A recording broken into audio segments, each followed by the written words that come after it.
Welcome back to my channel. If you're new here, my name is Angel Baby Kyra. Make sure you like and subscribe. Go follow my Instagram and TikTok and Substack. Please go subscribe to my Substack.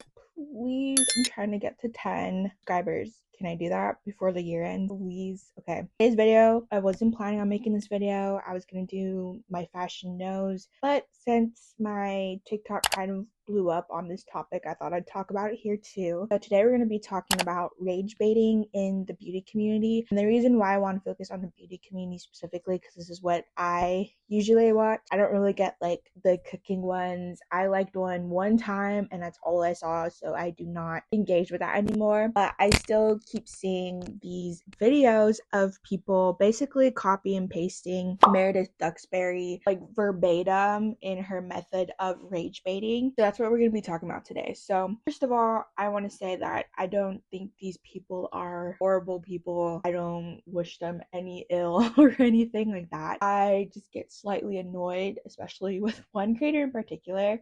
I've had engagements with her and it's borderline gaslighting, and I know that term is used so much. Okay, our generation, Gen Z, uses it so much to the point where it's kind of lost meaning, but I swear, okay, let's just start, okay? I noticed recently in beauty talk, just scrolling or whatever, multiple people, first it was one person, okay, slathering on makeup. I haven't seen this since Meredith Duxbury. If you don't know who I'm talking about, it's Meredith Duxbury. She is like one of the top fashion beauty influencers on the app, and she is gorgeous. I think she's also modeling, and she got invited to like Fashion Week, I think Paris, Milan, New York, I think, and she does really good makeup. But she started by slathering just horrendous amount of foundation on her face, on her hair. She's known for her little nose scrunchie thing. That made people infuriated, okay? And if you know anything about social media, is that it thrives on engagement. The more that your TikTok, your reel, your post, your YouTube video gets comments, gets clicks, duration time, that's what the algorithm pushes, because they want you to stay on the app, and they say, oh well, this creator's video is doing really well because everyone's commenting on it, commenting about how she needs to wear like a headband to get the foundation out of her hair, and why do you make those little nose scrunchy faces, oh that's like, why are you wasting so much product? They might not be the nicest comments, however they push you out to the algorithm. Eventually you're gonna find people who actually like what you do, support you. So that's kind of how she gained her following. She gained her branding in that sense. But now if you look at her TikTok, she doesn't do that method anymore. I swear to you, everyone and their mom was literally doing the Meredith Duxbury foundation technique or whatever you want to call it, right? And I feel like it was really good strategy to get her onto the platform and kind of become a household name as like a new gen of beauty creators, right? And I do want to say that rage baiting is like nothing new. Rage bait by a different name before, way back when we had the beauty gurus on YouTube. That's where, before TikTok and all this stuff, right? We had the beauty gurus on YouTube. Think of Jeffree Star, Manny MUA, Laura Lee. This other one that got into, you did at my birthday dinner. Time and place, and you did it at my birthday dinner. I'll remember it. James Charles, etc., etc. They did a lot of rage baiting, but we called it back then clickbaiting because you wanted to click on the video. Compared to TikTok, where it's already playing, you don't gotta click it. You're not like just scrolling stagnant thumbnails. You are scrolling real time. The video's already playing. So I think that's where it comes from, is from the clickbait of the beauty community, changing foundations, changing lip gloss, doing your makeup with egg or like some weird food. Cool Whip just for a base and some oil to. I'll take that your way. This is brownie mix. It looks good. It looks really good. This is actually just like Rosetta Pencil. Yeah. This is like Louis trying to impress you with his cooking. Ew! Ugh, it's so bitter. Ew, that's so nasty. Ew. Something like that would get people like, why are you doing that to your face with food? Questionable, yes. Or just doing like DIYs that were also like rage bait, but in the beauty, if you were there, and you knew, you know what I'm talking about. I think that's kind of where this rage baiting kind of new gen comes in with the new apps like TikTok. So I think people are really seeing that Meredith really took off with it, and everyone wants to be a influencer, a beauty influencer. Maybe not everyone, but everyone wants to be an influencer. Basically, they want to make money from doing things like making videos. Valid, understandable, me too. But I think that this is the lowest form of content. What I mean by that is that it is one of the laziest forms of content where you don't really have to do anything creative. You're just relying on the emotion of the viewer, which guess what? People like to hate. It's like their favorite pastime. It's their favorite pastime. I feel like a lot of people like to hate. It's the internet. Of course, you want to grind people's gears because guess what? That makes them comment. That makes them be like, WTF, what are you doing right now? You don't gotta like it, but it gets other people like kind of like on the hate train of you, you know, boosts your engagement. That's why they say, the old saying, any press is good press, even bad press is good press. I mess that up, you get the point. I see copy and paste Meredith Duxbury people. I've seen people have 10.5k followers one day. They're doing the slathering in their car or whatever. The one with the sniffles really like pissed me off. Like,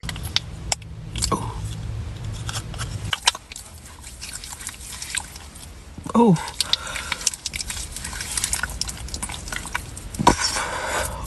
Oh.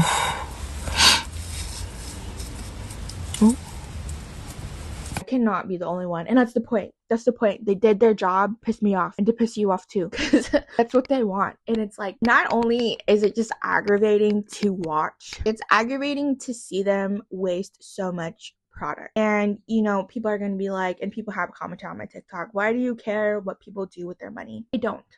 However, when you have influence of putting yourself onto a platform and you're gaining this kind of influence and they're like impressionable children or younger people on here, they're gonna want to like try it and think that like they need to put slather on all this foundation. I don't know if I might be reaching there, but like that's kind of where my mind went to it when I saw the amount of waste. And also, it's just not good to waste things in general, especially with the state of our world, our climate, the things that are going on right now. I just think there are better things to be doing than slathering a whole thing of foundation on your face. Am I wrong? Maybe, but I just think there's better things to do. I've noticed too that a lot of them that do like makeup stuff or whatever, they also tend to go into like huge mukbang.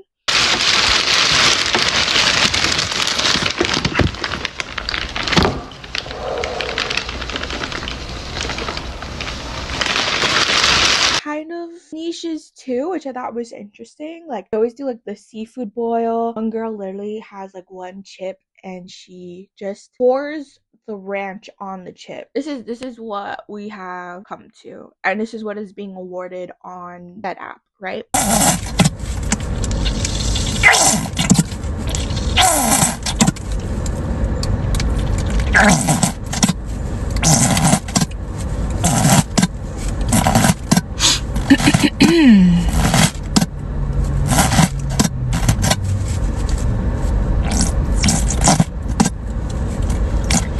On TikTok. I think it's pretty obvious what she's doing. However, when it comes to food, I feel like that's a little more it's a little more reasonable to be a little bit like you're just wasting food. Realize that money could have been going towards to someone that needs it. Like the war that is going on right now. There are literally people who don't have food all over the world. You are here wasting it and we are watching you waste it on this app. I don't know. It's kind of weird. It's kind of dystopian. And I know that word's been thrown around so many times too, like so dystopian and such a Black Mirror episode. I understand, and that sounds like brain rot TikTok talk. I understand. It reminds me of that one girl that like you guys know what I'm talking about? Anyway, so I was like, it's interesting. It's interesting, the pipeline, you know. And obviously they want to be viral. They thrive on the hate. They thrive on people making commentary videos like me. That's why I'm trying not to show them. That's why I'm trying not to like let you know who I'm talking about. If you know, you know. I just don't engage with them. But for some reason, as I was going on my blocking spree on TikTok, I block these creators, right? But they still show up on my You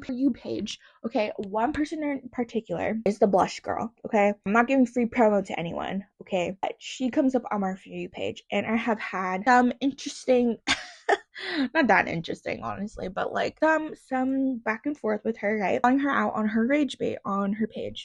If you don't know who I'm talking about, you can just look up Blush Girl. Like, I'm not giving her free publicity. If you want to go do that, you go do that, but I'm not putting it out on my channel. And I know she's probably in the thumbnail, but like we're just gonna work it there. And no, I won't give you her username. Okay. So anyways, so she is known for putting copious, is that the right word to use, amounts of blush on her face, and she claims this is underpainting. If there are any MUAs watching, please let me know if that is underpainting, because from my understanding, underpainting is just doing your creams or your liquids under your foundation first versus doing your foundation first and then doing everything on top. That's like the normal way. Underpainting is supposed to give a more natural look, right? And I swear I have been reading articles on how to underpaint because I tried it myself with her method that she claims is so great, and this is how she likes to do her makeup, and she claims that it's so great. So whatever, tag Manny MUA, Jeffree Star, etc. It's gonna be a trend. Okay, I made a TikTok, okay, satirical TikTok, being like, that one girl who claims she's not rage baiting, this is what I look like, but this was what I look like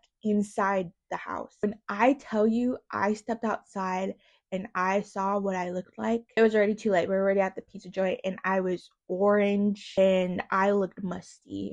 Don't know what was going through my husband's head. Didn't say anything to me, but I did see him do a double take. It's not a method. I'm sorry, it's not. I don't think it is, because putting blush red all over your face like this just to cover it with foundation and color changing SPF, like, it's not a thing. And then you just put more blush on top of it, and then she talks about, oh, but I know about color theory and blah blah blah blah. No, you obviously don't. At first I was like, I've seen other people do kind of like similar wacky things, you know, like certain methods to do so. First, I really thought it was a method. I looked into it. No, it is not a method. It is not it.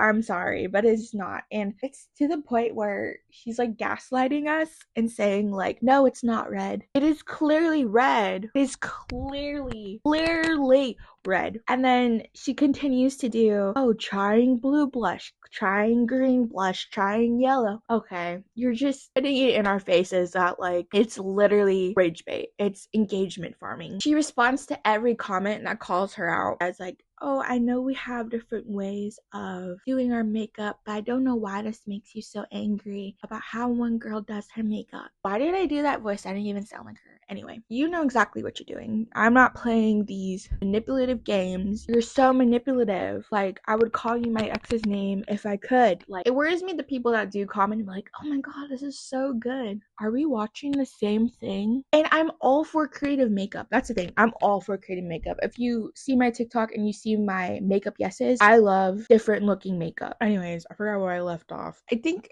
the biggest problem for me is that, like, especially in the makeup community, because there are obviously young girls on the app, young people on the app, and some of them might take it literally, like, or trust them, the Blush Girl for example, that they know what they're talking about, and that if they slather this much blush on their face that it's gonna look good, and it doesn't. And I think that's the thing that bothers me the most. But of course, kids have to learn discretion, and parents got to use discretion of what their kids are doing, so I can't 100% put the blame on the creator necessarily, but I did see that was like kind of one of the big points that a lot of people on that were commenting on my TikTok. I think overall, like, the creativity has definitely been killed on TikTok in certain aspects. I feel like Instagram Reels has gotten kind of more creative, dare I say, but TikTok definitely has its moments. And I feel like it sucks because the algorithm does applaud and does kind of encourage rage baiting. And I know there's this whole thing on Instagram on like what engagement farming is.